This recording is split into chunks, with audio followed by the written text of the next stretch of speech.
ಎಲ್ರಿಗೂ ನಮಸ್ಕಾರ. ಬಲರಾಮನ ದಿನಗಳು, ಆ ದಿನಗಳು ಸಿನಿಮಾ ನೋಡಿದ್ರೆ ನಮಗೆ ಹಳೆ ಬೆಂಗಳೂರು ಹೆಂಗಿತ್ತು, ರೌಡಿಗಳು ಅಂದ್ರೆ ಏನು, ಅವರು ರೌಡಿಗಳು ಮಾಡಿದಂಥ ಜೀವನ ಹೆಂಗಿತ್ತು, ಅವ್ರ ಚರಿತ್ರೆ ಏನು, ಅಂದ್ರೆ ಈ ಬೆಂಗಳೂರು ಅಂಡರ್ ವರ್ಲ್ಡ್ ನ ಕೆದಕ್ತಾ ಹೋದಷ್ಟು ಹಳೆ ಹಿಸ್ಟ್ರಿಗಳು, ಸ್ಟೋರಿಗಳು, ಹಳೆ ಕಥೆಗಳು ಓಪನ್ ಆಗ್ತಾನೆ ಇರುತ್ತೆ, ಮುಗಿಯದೇ ಇಲ್ಲ. ಅಂದಾಗೆ ಬೆಂಗಳೂರಿನ ಮೊಟ್ಟ ಮೊದಲ ಅಂಡರ್ ವರ್ಲ್ಡ್ ಡಾನ್ ಅನಿಸ್ಕೊಂಡವರು MP ಜಯರಾಜ್. ಆ ದಿನಗಳು ಸಿನಿಮಾದಲ್ಲಿ ಅವ್ರ ಹೆಸರನ್ನ MP ಜಯರಾಜ್ ಅಂತಾನೆ ತಗೊಂಡಿದ್ರು. ಅಂಡ್ ಈ ಬಲರಾಮನ ದಿನಗಳು ಸಿನಿಮಾದಲ್ಲಿ MP ಜಯರಾಜ್ ಅವ್ರನ್ನ MP ಜಯರಾಮ್ ಅಂತ ಕರೆದಿದ್ದಾರೆ. ಇತ್ತೀಚೆಗೆ ಬರ್ತಿರುವಂತಹ ಅಂಡರ್ ವರ್ಲ್ಡ್ಗೆ ಸಂಬಂಧಪಟ್ಟಂತ ಸಿನಿಮಾಗಳಲ್ಲಿ ನಿಜವಾದ ಕ್ಯಾರೆಕ್ಟರ್ ಏನಿರುತ್ತೆ ಅದ್ರದ್ದು ರಿಯಲ್ ನೇಮ್ ತಗೊಂತಾ ಇಲ್ಲ. ಐ ಥಿಂಕ್ ತಗೊಂಡ್ರೆ ಬೆಟರ್ ಅಂತ ಅನ್ಕೋತೀನಿ. ಯಾಕೆ ಅಂತಂದ್ರೆ ಹೆಂಗಿತ್ತು ಕತೆ ಹಂಗೆ ಹೇಳ್ಬೇಕು ಅಂತಂದ್ರೆ ಹೆಸರುಗಳು ಕೂಡ ಹಂಗೆ ತಗೋಬೇಕಾಗತ್ತೆ. ಸೊ ಅದೊಂದು ಮಿಸ್ಸಿಂಗ್ ಅಂತ ನನಗನ್ನಿಸ್ತು.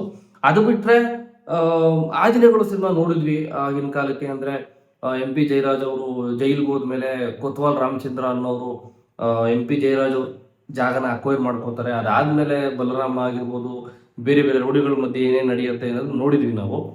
ಈಗ ಬಲರಾಮನ ದಿನಗಳು ಅಂತಂದ್ರೆ MP ಜಯರಾಜ್ ಅವರ ರೈಟ್ ಹ್ಯಾಂಡ್ ಹಾಕಿದ್ರಂತೆ ಬಲರಾಮ. ಸೊ ಅವ್ರ ಕತೆ ಏನು, ಅವ್ರ ಪಾಯಿಂಟ್ ಆಫ್ ವ್ಯೂ ಅಲ್ಲಿ ಆಗಿನ ಕಾಲಕ್ಕೆ ಏನ್ ನಡೀತು ಅನ್ನೋದನ್ನ KM ಚೈತನ್ಯ ಅವರ ರೈಟಿಂಗ್ ಅಲ್ಲಿ ನಾವು ಮತ್ತೊಮ್ಮೆ ನೋಡುವಂತ ಒಂದು ಅವಕಾಶ ಅಂತ ಅನ್ಕೋತೀನಿ. ಅಂಡ್ KM ಚೈತನ್ಯ ಅಂತ ಬಂದಾಗ one of the best director. ಅದರಲ್ಲೂ ಅಂದ್ರೆ ಅದಕ್ಕೆ ಸ್ಟಿಕ್ ಆನ್ ಆಗಿಲ್ಲ ಅವರು. ಅಂದ್ರೆ ಈ ಅಂಡರ್ ವರ್ಲ್ಡ್ ಕಥೆಗಳನ್ನೇ ಹೇಳೋದಕ್ಕೆ ಅವ್ರು ಏನ್ ಸ್ಟಿಕ್ ಆನ್ ಆಗದೆ ಇದ್ರು ಕೂಡ ಈ ಅಂಡರ್ ವರ್ಲ್ಡ್ಗೆ ಸಂಬಂಧಪಟ್ಟಂತ ಕಥೆಗಳನ್ನ ತುಂಬಾ ಚೆನ್ನಾಗಿ ಬರೀತಾರೆ, ತುಂಬಾ ಚೆನ್ನಾಗಿ ಹೇಳ್ತಾರೆ ಜನಕ್ಕೆ. ನಮ್ಮ ಕರ್ನಾಟಕದಲ್ಲಿ ಇನ್ನೂ ಸಾಕಷ್ಟು ಹಿಸ್ಟ್ರಿ ಇದೆ ರೌಡಿಸಮ್ಗೆ ಸಂಬಂಧಪಟ್ಟಂತೆ. ಒಂದು ರಿಕ್ವೆಸ್ಟ್ KM ಚೈತನ್ಯ ಅವರಿಗೆ, ಈಗೇನು ನೀವು ಆ ದಿನಗಳು ಮತ್ತೆ ಬಲರಾಮನ ದಿನಗಳು ಮಾಡಿದ್ದೀರಾ, ಇದನ್ನ ಬಿಟ್ಟು ಬೇರೆ ಅಂದ್ರೆ ಇನ್ನೂ ಸಾಕಷ್ಟು ಕಥೆಗಳಿದೆ, ರೌಡಿಸಮ್ ಆಗಿರ್ಬೋದು, ಆಮೇಲೆ ಹಿಸ್ಟ್ರಿ ಆಗಿರ್ಬೋದು, ಇದಕ್ಕೆ ಸಂಬಂಧಪಟ್ಟಂತ ಸಿನಿಮಾಗಳನ್ನು ಮಾಡ್ಬೋದು ನೀವು ಅಂತ ಒಂದು ರಿಕ್ವೆಸ್ಟ್ ಅಷ್ಟೇ, ಸಜೆಷನ್ ಅಲ್ಲ, ಒಂದು ರಿಕ್ವೆಸ್ಟು. ಅಂಡ್ ಬಲರಾಮನ ದಿನಗಳು ಟ್ರೈಲರ್ ನೋಡಿದಾಗ ನನಗನ್ಸಿದ್ದು ವಿನೋದ್ ಪ್ರಭಾಕರ್ ಅವರ ಅಪಿಯರೆನ್ಸ್ ತುಂಬಾ ಚೆನ್ನಾಗಿ ತೋರಿಸಿದ್ದಾರೆ. ಅಂದ್ರೆ ಸ್ಟೈಲಿಶ್ ಹೀರೋ ಆಗಿ ಸೂಟು ಬೂಟು ಹಾಕೊಂಡು ಅಪಿಯರೆನ್ಸ್ ಅದು ಬೇರೆ, ಹೀರೋ ಆಗಿ ಬರೋ ಅದು ಬೇರೆ.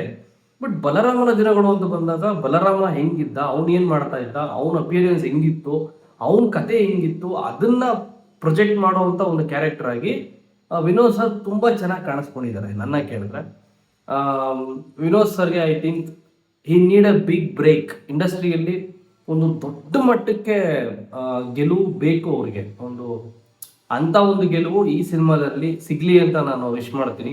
ಯಾಕೆಂತಂದ್ರೆ ಅವರು ಎಫರ್ಟ್ ಹಾಕಿದ್ದಾರೆ. ಅವರು ಅಂದ್ರೆ ನಿಮ್ಗೆ ಯಾವಾಗ ಗೊತ್ತು ಅವ್ರು ಎಂತ ಆಕ್ಟರ್ ಅಂತ, actor, dedicated actor, and also ಸಿನಿಮಾಗೆ ತಮ್ಮ ದೇಹವನ್ನ ಹೆಂಗ್ ಬೇಕಾದ್ರೂ ಹುರಿಗೊಳಿಸುವಂತ ಒಂದು ಆಕ್ಟರ್ ಅವರು.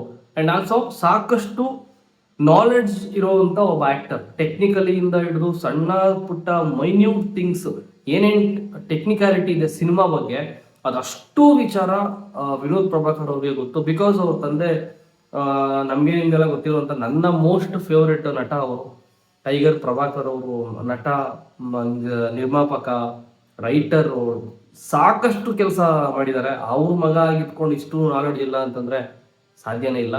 ಸೊ ಇಷ್ಟು ನಾಲೆಡ್ಜ್ ಇರುವಂತ ಒಬ್ಬ ಆಕ್ಟರು ಒಂದು ಹಳೆ ಕ್ಯಾರೆಕ್ಟರ್ನ ಪ್ರೊಜೆಕ್ಟ್ ಮಾಡ್ಬೇಕಾದ್ರೆ ಅವ್ರು ಹೇಗೆ ಆಕ್ಟ್ ಮಾಡಿರ್ತಾರೆ ಅಂತ ನೋಡೋದಕ್ಕೆ, ಅಥವಾ ಆ ಕ್ಯಾರೆಕ್ಟರ್ನ ಸ್ಕ್ರೀನ್ ಮೇಲೆ ಹೆಂಗ್ ತರ್ತಾರೆ, ಆ ಕ್ಯಾರೆಕ್ಟರ್ ಆಗಿ ಇವ್ರು ಹೆಂಗ್ ಬರ್ತಾರೆ ಸ್ಕ್ರೀನ್ ಮೇಲೆ ಅಂತ ನೋಡೋದಕ್ಕೆ ನಾನು ಕಾಯ್ತಾ ಇದ್ದೀನಿ.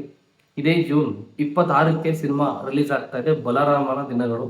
ನಿಮ್ಮ ನಿಯರೆಸ್ಟ್ ಥಿಯೇಟರ್ ಅಲ್ಲಿ ಹೋಗಿ ನೋಡಿ ಅಂತ ಹೇಳ್ತಾ ಇಲ್ಲಿಗೆ ಈ ಟ್ರೈಲರ್ ರಿವ್ಯೂನ ಮುಗಿಸ್ತೀನಿ. ಮತ್ತೆ ಇನ್ನೊಂದು ವಿಡಿಯೋದಲ್ಲಿ ಸಿಗ್ತೀನಿ ಅಂತ ಹೇಳ್ತಾ ಥ್ಯಾಂಕ್ ಯು. ಬಾಯ್. ವಿಡಿಯೋ ನೋಡೋದಕ್ಕೆ ಸುಮ್ಮನೆ ಹಂಗೆ ಒಂದು ಲೈಕ್ ಹಾಕಿ ಮತ್ತೆ ಸಿಗೋಣ. ಬಾಯ್.